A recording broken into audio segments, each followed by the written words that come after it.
अहिले चाहिँ हामी सिद्ध बजारमा छौँ। हामी चाहिँ अब दार्जिलिङ झर्ना जानको लागि दुईवटा बाइकमा 4 जना अब हिँड्न लागेको छौँ। टोलीहरू अबको हाम्रो यात्रा हुँदैछ दार्जिलिङ झर्ना। टोली हेलो, हामी चाहिँ सिद्ध बजारबाट अगाडि हिँडेको छौँ। सिद्ध बजारबाट मास्लो बाटो होइन, हामी कहाँ हिँडेको गाइस? मामा हामीलाई समाउँदैनन्।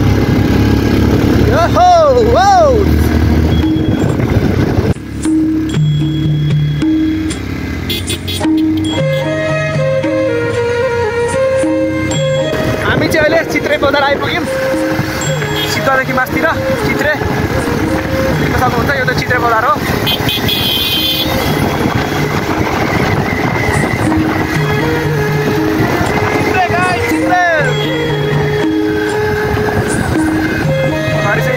रहेछ हामी जाँदैछौँ।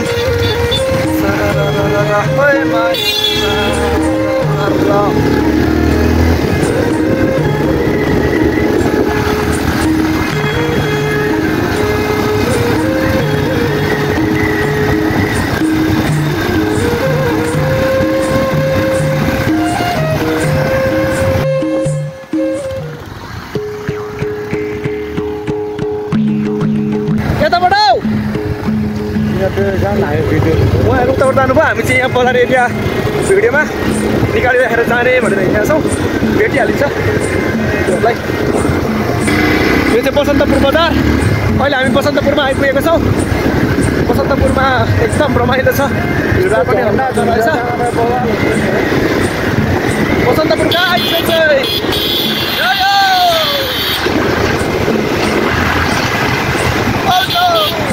बसन्तपुर कहाँ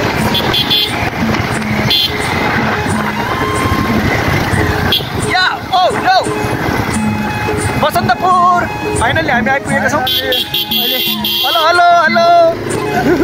हेलो बसन्तपुर निकै भिड रहेछ।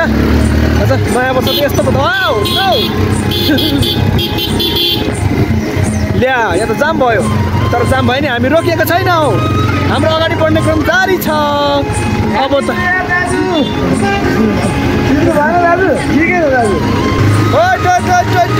हामी दाहिने देब्रे तपाईँ त्यतिबाट खिचेका छौँ।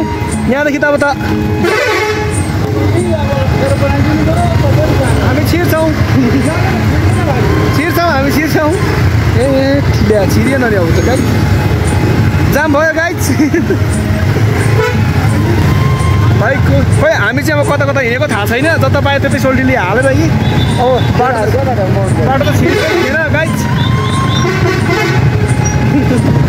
यसलाई चाहिँ पेल्नु भनिँदो रहेछ।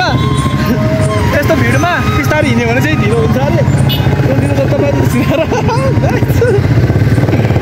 छिर्नु पर्यो नि त्यहाँ। आमामा बसन्तपुर बजार छिराइहाल्थ्यो। त्यो बाइक त छिरिहाल्थ्यो। सोल्टीको पेलाइ चाहिँ अति नै छ यहाँनिर होइन। हामीभन्दा अगाडिको मान्छे धेरै पर हुनुहुन्छ। हामी यो बाइक नभए अगाडि गइहालिन्थ्यो। यो बाइकले हामीलाई रोक्यो थोरै। मैले राइड गरेको भए चाहिँ म पल्ला छेउमै हुन्थ्यो होला।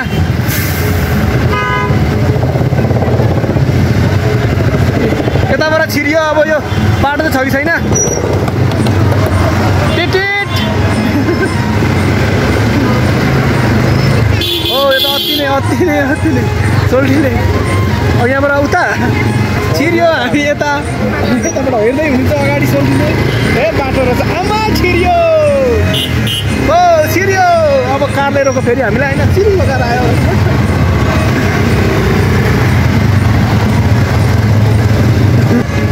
बसन्तपुर बजार, बसन्तपुर एकदम प्याक छ, प्याक। टिटिट गाडी।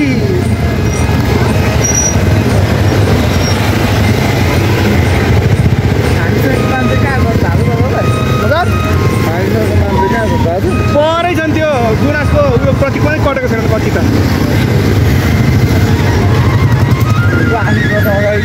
नमस्कार सर, हाम्रो त सर। हजुर, हातुङ झर्ना हिँडेको सर हामी त। हातुङ झर्ना यहाँनिर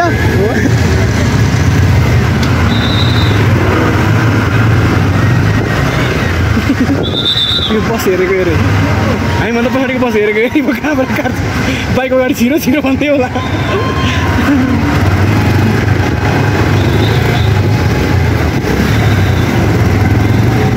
यो कारहरू आएर चाहिँ बाटोतिर हामी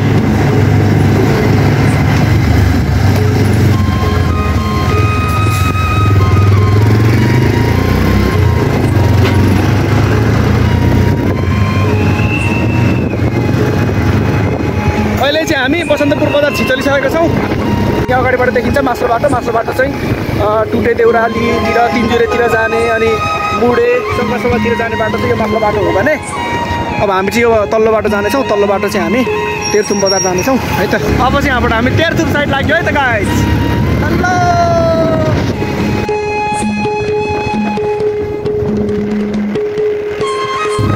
गाइस हामी चाहिँ अहिले यात्रा क्रममा छौँ अहिलेको यही अवस्था हेर्ने हो भने चाहिँ घाँसलुङ झर्नामा चाहिँ हामी 4 जना मात्रै हुन्छौँ जस्तो छ यता जाने त कोही पनि छैनन् सबै तिनजुरे जाने मात्रै रहेछन् हामी चाहिँ अहिले अब लसुने बजार आइपुगेका छौँ यो चाहिँ लसुने बजारमा चाहिँ लसुनको पोटी टक्कसँगले यस्तो दामी प्रतीक रहेको छ है लसुनको पोटी रहेको छ यो चाहिँ लसुने यो चाहिँ मेरो सेकेन्ड टाइम हो यहाँ चाहिँ म दोस्रोचोटि आइपुगेँ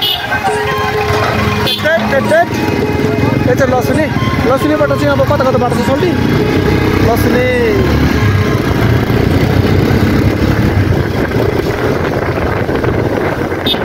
हाम्रो सोल्टी चाहिँ अलिकति राम्रो बाटो देख्ने हुँदैन हात छोडिहाल्नु चाहिँ फेरि अनि के भन्नु र गाह्रो छ हाम्रो सोल्टीलाई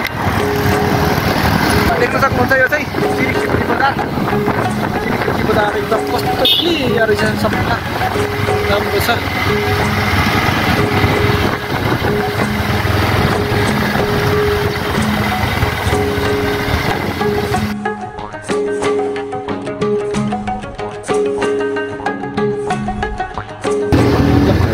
जिरिखिर्कीबाट एउटा चोक रहेछ त्यहाँभन्दा हामी अगाडि बढ्दैछौँ जिरिखिर्की यहाँ खर्च भएर चर्चा भएको छ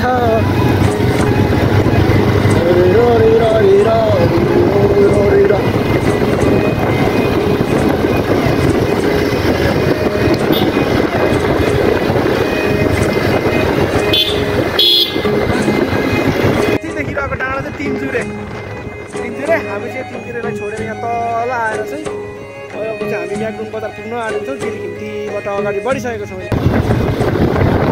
यहाँतिरको बाटो चाहिँ एकदम भिडहरू कटिङ गरेर खनेको रहेछ डबल लेनको बाटो एकदम राम्रो छ फिल्ली फुट्छ सोल्टी बजार साह्रै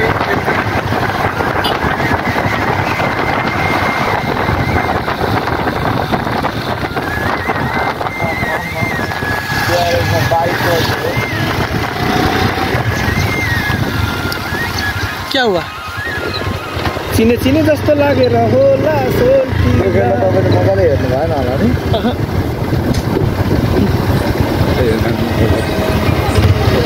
यो चाहिँ म्याग्नुङ बजारमा चाहिँ बिरालोको चित्र रहेको छ म्याउ गरेर भएको होला म्याग्नुङ बजार यो म्याग्नुङ बजारलाई नै तेह्रथुम बजार पनि भन्ने गरिन्छ तेह्रथुम बजार र म्याग्नुङ बजार चाहिँ एउटै हो है यो म्याग्नुङ बजार बिरालो म्याउ गर्ने भएर होला म्याग्नुङ बजार भनेको है यहाँ सोल्टी म्याग्नुङ बजारमा चाहिँ बसन्तपुरबाट ठ्याक्कै आधी घन्टामा आइपुग्दो रहेछ घडीको हेरी आउँदाखेरि पनि एकदम कस्तो राम्रो रहेछ यो चाहिँ म्याग्नुङ बजार यो चाहिँ म्याग्नुङ म्याउ बिरालो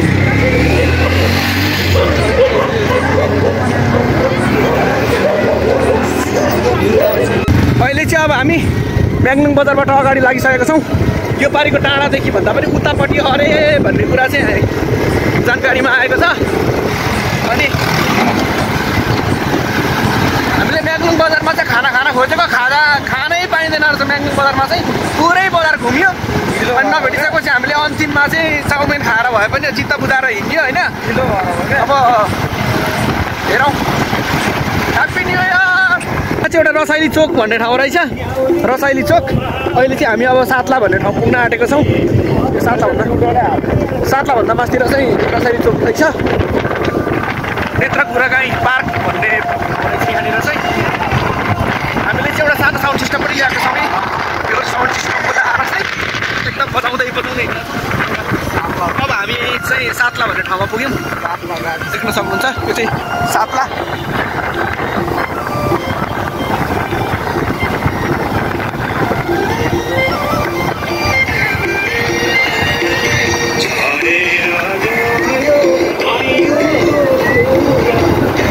अहिले चाहिँ हामी के हो यो फुडोङ टोलमा पुगेको छौँ फुडोङ टोल अरे यो चाहिँ फुडोङ टोल एकदम राम्रो छ सोल्टी एकदम नाचिराख्नु भएको छ हाँसा छोडेर पुरै छैन एकदम नाच्ने हो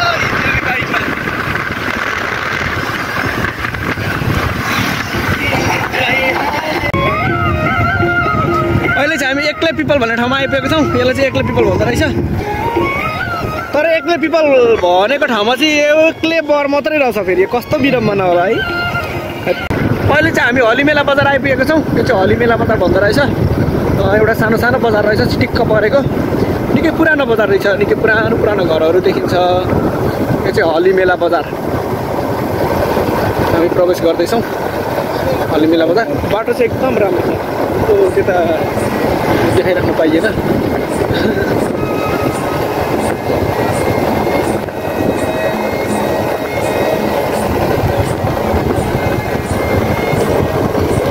हलिमेला बजारदेखि थोरै तलतिर झर्ने बित्तिकै एउटा खोला आउँदो रहेछ त्यो चाहिँ खोरङ्ग खोला अरे अनि हामीले गीतमा चाहिँ सुनेको थियौँ खोरङ्ग खोला लाजैले होला लुकेर हान्छ छाल भन्ने ठाउँ यहाँ पुगेपछि चाहिँ पिच सकिँदो रहेछ पिच सकिएर अब चाहिँ अवरोध सुरु भएको छ ल्या पोखरी पुरै पानी जमिरहेको छ त पुलमा त छेरेङरेङ बनाउँदै हाल्ने कि बोल्नु खोल्टी पुलमा चाहिँ पुरा पानी जमेको रहेछ सानो साइडबाट त्यसपछि त्यो चाहिँ खोरङ्गा खोलादेखि चाहिँ अब अपलोड सुरु भएको छ यहाँदेखि चाहिँ कति बाटो छ पनि थाहा छैन त्यो चाहिँ खोरङ्गा खोलाको पुल तर थोरै मास्तिर आइसकेपछि यहाँनिर एउटा साइनबोर्डमा रहेछ खोरङ्गा खोला साङ्ग्रिला रिसोर्ट भनेर यहाँ तलतिर चाहिँ एउटा रिसोर्ट पनि रहेछ यहाँ चाहिँ कस्तो राम्रो रहेछ शान्त वातावरणमा चिटिक्क परेको बाटो चाहिँ यहाँ थोरै निकै अप्ठ्यारो रहेछ अनि यहाँदेखि मास्तिरदेखि चाहिँ पेलेको बाटो छ अरे अनि अहिले चाहिँ हामी यो शेर्ना भन्ने ठाउँमा आइपुगेको छौँ शेर्मा भन्ने ठाउँदेखि चाहिँ अब पिच सुरु भएको छ फेरि छेउमा लगाएको बारको पिल्लर त कति अग्लो रहेछ है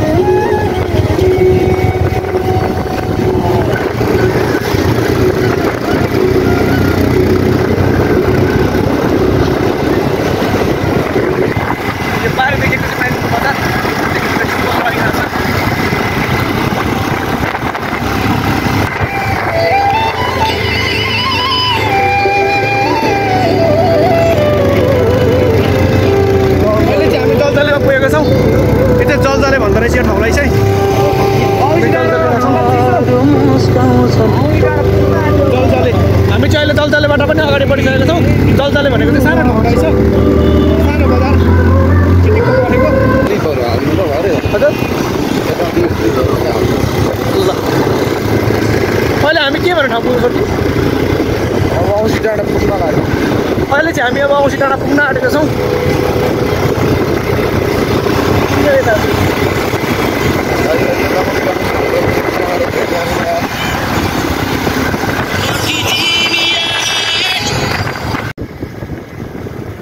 अहिले चाहिँ हामी हेदाप नगरपालिकामा आइपुगेको छौँ हेदाप नगरपालिका रहेछ गाउँपालिका हो गाउँपालिका पो हो हेदाप गाउँपालिका बिक्री औँसी डाँडा बजार औँसी डाँडा यो चाहिँ औँसी डाँडा बजार अरे अहिले चाहिँ हामी औँसी डाँडा बजारमा आइपुग्यौँ औँसी डाँडा बजार ग्यारेजहरू पनि रहेछ यहाँनिर औँसी डाँडा बजार गाइस खेल मैदान पनि रहेछ यहाँनिर पनि टिटिक्क परेको फुटबल ग्राउन्ड सानो एउटा परेको रहेछ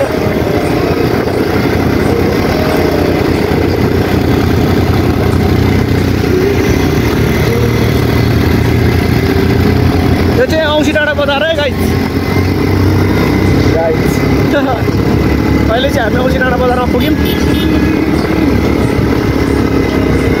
यो चाहिँ नाङलुङ बजारबाट 1 घन्टासम्म चाहिँ लगातार हिँडेपछि चाहिँ हामी औँसी डाँडा बजारमा आइपुगेका छौँ।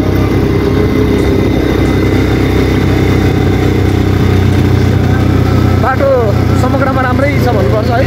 यो चाहिँ पोक्लाङ बजार, फेरि पोक्लाङ बजारमा छल्टियो नि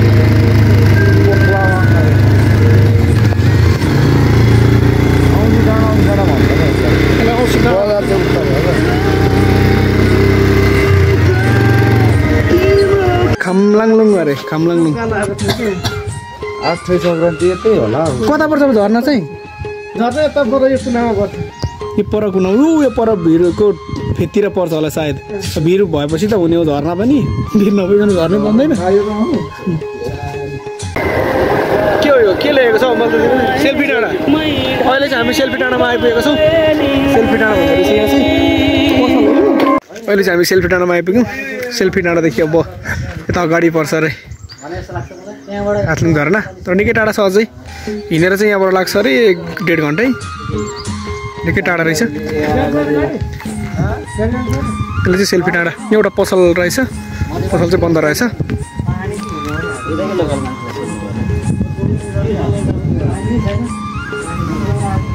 हामी चाहिँ अब सेल्फी डाँडाबाट ट्याक्कै अगाडि लाग्ने बित्तिकै यहाँबाट उँभो बाटो र उँधो रहेछ दुईवटा बाटो। यहाँ जुन यो माथिल्लो बाटो भनेको सेल्फी डाँडाबाट चाहिँ यो माथिल्लो बाटो चाहिँ हामी हिँडेको छौँ होइन सोल्टी। ठाउँमा आइपुग्यौँ। यहाँ आइपुगेर अब हामीले चाहिँ चिसो खाने त छौँ। अब चिसो खाएर अगाडि बढ्छौँ। यहाँको अङ्कलहरूले जानकारी दिए अनुसार चाहिँ अब यो बाटो चाहिँ 13 किलोमिटर छ अरे। यो बतासे भन्ने ठाउँबाट चाहिँ 13 किलोमिटर अब हिँडेपछि चाहिँ हामी बाइकमै पुग्छौँ सिरानसम्म चाहिँ, जुन झर्नाको सिरानसम्म। उतारामा पुग्यौँ होइन, कता अरे हो। अहिले चाहिँ हामी सन्दु भन्ने ठाउँमा आइपुग्यौँ। आकाश गडाङ गुडुङ गर्दैछ अहिले पानीले डरो। पानी चाहिँ पऱ्यो भने नि सोच्छु। हजुर म ठिक लडाउँछु गाडी। म छु त नि। ए सन्दु प्रहरी चौकी सन्दु। अहिले हामी सन्दुमा ओह्रालो जाँदैछौँ। बाटो थोरै अगाडि बढेपछि चाहिँ बिल्डिङ घर रहेछ। यहाँदेखि चाहिँ दुईवटा बाटो छ। बाटो नलमलिनु होला। यहाँदेखि चाहिँ तल्लो बाटो। त्यही त यस्तो ठाउँमा ल्याएर बबाल घर बनाएको रहेछ क्या। अनि यहाँबाट चाहिँ हामी थोरै माथिल्लो बाटो अगाडि लागेछौँ। यहाँदेखि चाहिँ तल्लो बाटो। तपाईँहरू नलमलिनु होला है। कोलिङको बाटो छ, गल्टेङ्कल नै गाडी नकुदेर होला। यहाँनिर 2-4 चोटि बस कुदाइदिनु भने त बन्द होला। यो बाटो हेर्दाखेरि चाहिँ साह्रै नआउनु है हातलुङ झर्ना। तर कोलिङको बाटो छ, गाडी फस्ने होइन। तर त्यही राइडर चाहिँ हाम्रो सोल्टीहरू जस्तै त्यसै भन्दै गर्नु। अहिले के हुन्छ थाहा छैन। तर छ र झर्ना चाहिँ अब पानी त त्यस्तो उस्तै हो नै भन्ने लागिसक्यो। त्यो हेर्दैखेरि त्यो झर्ना मैले देखिसकेँ। उतै हो त्यो होइन, यहाँ ओल्लो बसेर छ। बाटो चाहिँ एकदम भिरमा है। अनि अहिले हामीले अब यहाँ बाइकहरू पार्किङ गरिसकेका छौँ। यो ठाउँमा बन्दै रहेछ। यहाँदेखि अगाडि चाहिँ अब कस्तो ठाउँ छ त भन्दाखेरि म देखाउँदैछु है।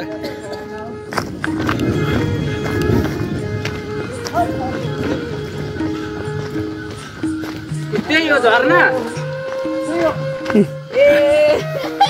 यहाँ पर छ झर्ना चाहिँ।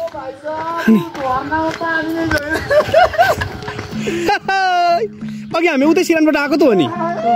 उतै रोडबाट आएको। झर्नाले बगाउने बाटो यस्तो रहेछ। झर्ना ऊ तलसम्म रहेछ होइन। फाइनली हामी झर्नामा चाहिँ आइपुग्यो। तर अब हामी जाँदैछौँ, यहाँ तल जान्छौँ। यहीँनिर पार्किङ गऱ्यो बाइक। यहीँनिर पार्किङ गरिसकेपछि यहीँनिर छ झर्ना चाहिँ। झर्ना त पानी नभएर देखिँदैन। सेतो देखेको छ। यहाँनिरबाट चाहिँ 1300 रोड छ। अघि हामी यही 1300 रोडबाट आएको। त्यहीँबाट 1300 आएको भने अहिले यहाँनिर छ झर्ना। झर्नामा खोइ अब पानी त छैन। जाउँ न जाउँ पुगेर। अनि 365 मिटर अग्लो झर्ना। खोइ 365 मिटर अग्लो छ त यो।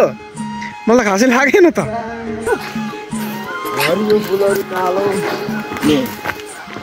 ठ्याक्कै झर्नाको फेदमा पुग्यौँ। झर्नाको फेदमा चाहिँ हामी म्याङलुङ बजारबाट 2.5 घन्टामा चाहिँ ट्याक्कै आइपुग्यौँ। अब अहिले त भिड मात्रै देखिन्छ। यहाँ चाहिँ बर्खा लागेको बेला भन्दा पनि बाढी नै आएको बेला मात्रै यो झर्ना खतरा देखिन्छ लैसोल्टी। यहाँ चाहिँ नयाँ वर्षमा साथीहरू आएर रमाइलो पनि गर्दो रहेछन् एकदम।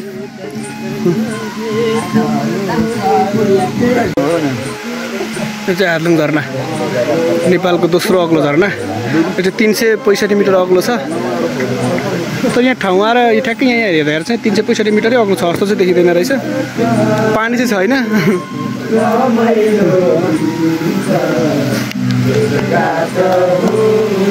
पानी पऱ्यो भने यहाँ बस्नको लागि स्थान पनि रहेछ। अहिले चाहिँ हामी झर्नाको फेदैमा पुगेको छौँ। यहाँ चाहिँ पुल पनि रहेछ, पानी आएको बेला बस्ने ठाउँहरू पनि रहेछ। कस्तो राम्रो ठाउँ छ होइन। अनि यहाँ माथि देख्नुहुन्छ यो चाहिँ हार्लुङ झरना। पानी चाहिँ छैन। पानी हेर्नको लागि चाहिँ यहाँ बर्खामा आउनु होला। हामी चाहिँ अब वैशाख 1 गतेमा आएको होइन। 82 सालको नयाँ वर्षमा चाहिँ एकदम हामी हेर्न आएको। झरना त पानी त छैन। यहाँ पुल पनि रहेछ, कस्तो दामी छ। व्यवस्थित बनाएको रहेछ। फाइनली गाइज हामी चाहिँ अब हार्लुङ झरनामा आइपुगिसकेका छौँ। देख्न सक्नुहुन्छ यो चाहिँ हार्लुङ झरना, नेपालको दोस्रो अग्लो झरना। 365 मिटर अग्लो रहेको छ। यो चाहिँ हार्लुङ झरना बर्खाको समयमा आउनुभयो भने चाहिँ यस्तो देख्न पाइने रहेछ। बर्खामा चाहिँ यो झरना चाहिँ यतिको हुन्छ है त। एकदम राम्रो छ, अग्लो पनि देखिने रहेछ। बर्खाको समयमा पानी हुँदाखेरि चाहिँ एकदम बब्बाल रहेछ है त यो झरना।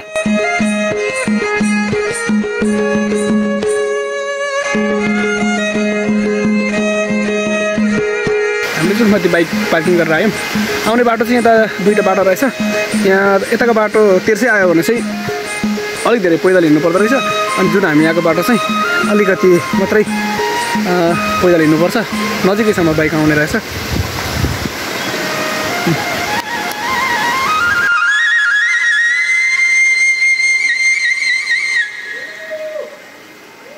पानी पर्छ भनेर केराको बोक्रै बोकेर आउनु भएको। केराको कोराको पत्ता। यहाँ चाहिँ तपैसी ओढेर चाहिँ हिँड्दै हुँदो रहेछ।